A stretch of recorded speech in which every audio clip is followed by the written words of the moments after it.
जय माता दी। आज मैं एक नाच गीत गाने जा रही हूँ। अच्छा लगेगा तो लाइक शेयर कमेंट जरूर करना।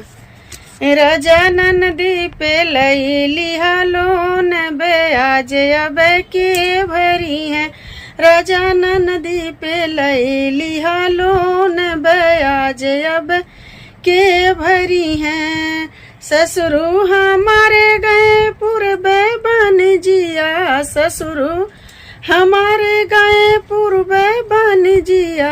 राजा सासू लड़े दिन राति ब्याज अब के भरी है। राजा सासू लड़े दिन रात ब्याज अब के भरी है।